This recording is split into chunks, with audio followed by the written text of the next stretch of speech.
Assalamualaikum warahmatullahi wabarakatuh. Saya Putri Rahayuningsih, mahasiswa jurusan Bahasa dan Sastra Arab UIN Sayyid Ali Rahmatullah Tulung Agung. Kali ini saya akan membuat video dengan judul Psikolinguistik Mempersepsi dan Memahami Ujaran. Ujaran adalah suara murni langsung dari sosok yang berbicara. Jadi ujaran itu adalah sesuatu baik berupa kata, kalimat, gagasan yang keluar dari mulut manusia yang mempunyai arti.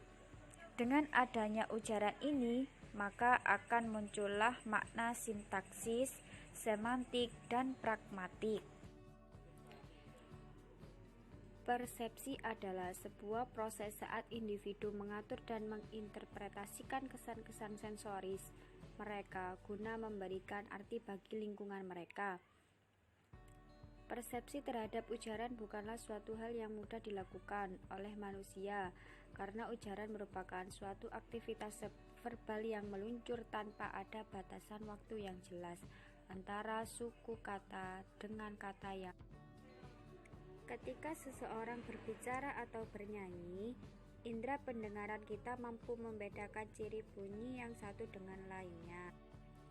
Indera pendengaran mampu menangkap dan memahami rangkaian bunyi vokal dan konsonan yang membentuk sebuah tuturan, cepat lambat tuturan, dan nada tuturan yang dihasilkan oleh sang penutur. Persepsi terhadap bunyi bahasa yang dihasilkan oleh alat bicara dikelompokkan menjadi dua, yakni 1. Persepsi terhadap bunyi yang berupa satuan struktural yaitu vokal dan konsonan. 2. Persepsi terhadap bunyi yang berupa cepat, lambat, kelantangan, tekanan, dan nada. Di samping itu, suatu bunyi juga tidak diucapkan secara persis sama setiap kali bunyi itu muncul. Bagaimana suatu bunyi diucapkan dipengaruhi oleh lingkungan di mana bunyi itu berada. Misal, bunyi B pada kata buru dan bunyi B pada kata biru tidak persis sama ketika diucapkan. Pada kata buru, bunyi B dipengaruhi oleh bunyi U yang mengikutinya, sehingga sedikit banyak ada unsur bundaran bibir dalam pembuatan bunyi ini.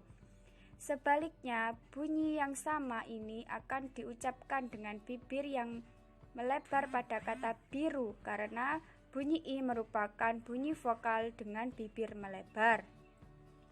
Namun demikian, manusia tetap saja dapat mempersepsi bunyi-bunyi bahasa dengan baik. Tentu saja persepsi seperti ini dilakukan melalui tahap-tahap tertentu.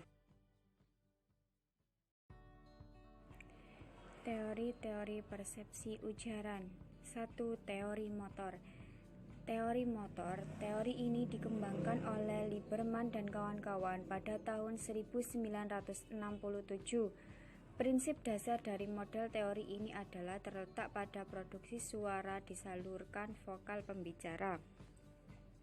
Teori ini menyatakan bahwa pendengar mampu merasakan gerakan fonetik pembicara sementara si pembicara itu berbicara. Sikap fonetik dalam model ini adalah representasi dari penyempitan saluran vokal pembicara sambil menghasilkan bunyi ujaran. Setiap gerakan fonetik diproduksi unik di saluran vokal, tempat yang berbeda dari gerakan memproduksi kemungkinan pembicara untuk menghasilkan fonem penting bagi pendengar untuk melihat. Yang kedua yaitu teori analisis dengan sintesis. Teori ini menyatakan bahwa pendengar mempunyai sistem produksi yang dapat mensintesiskan bunyi sesuai dengan mekanisme yang ada padanya. Sebagai contoh, bila penutur bahasa Indonesia mendengar deretan bunyi pola, maka mula-mula dianalisislah ujaran itu dari segi fitur distingsinya, kemudian disintesiskanlah ujaran itu untuk memunculkan bentuk-bentuk yang mirip dengan bentuk itu, seperti mula, pula, kola, pola, sampai akhirnya ditemukan deretan yang berbaris sama, yakni pola.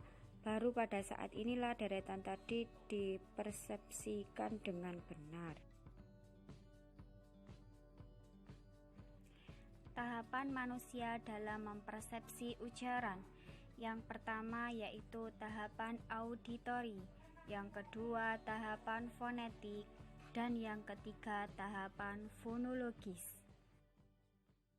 Yang pertama adalah tahap auditori. Perkembangan persepsi ujaran yang dimulai dari berbagai tahap dimulai dari tahap auditori, yakni ketika pendengaran dan otak menerima ujaran sepotong demi sepotong ujaran dari penutur yang kemudian ditanggapi dari segi fitur akuistiknya. Bunyi dari ujaran tersebut disimpan di dalam memori auditori.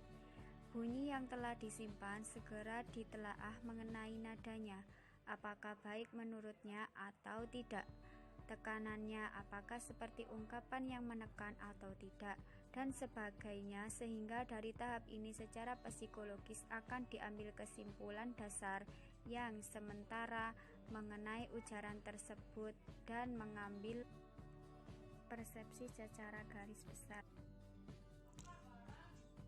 Yang kedua yaitu tahap fonetik. Tahap selanjutnya dalam perkembangan persepsi ujaran ialah bunyi-bunyi itu kemudian diidentifikasi di dalam mental dan pikiran untuk diolah dan dipahami lebih lanjut. Begitu pula dengan lingkungan sekitarnya, yakni mengenai kondisi di sekitar, berada dalam situasi emosi atau dalam situasi tenang, dalam keadaan ramai atau sepi, dan seberapa besar tingkat keamanan untuk dirinya sendiri mengenai persepsi yang ingin diungkapkannya.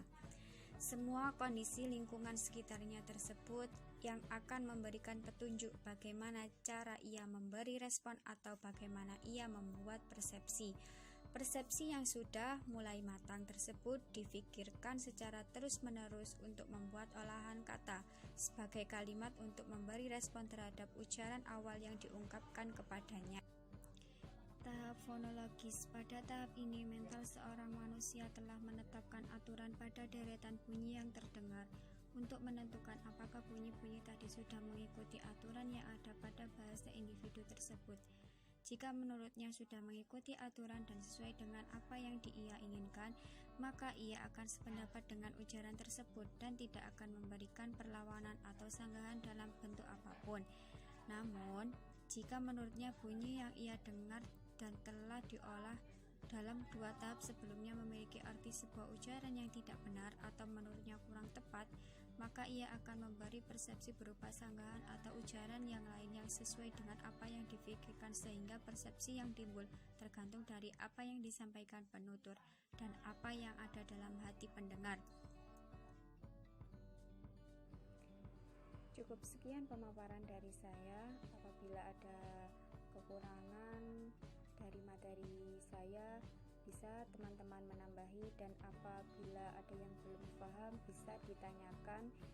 Sekian dari saya, wabillahi taufik wal hidayah. Wassalamualaikum warahmatullahi wabarakatuh.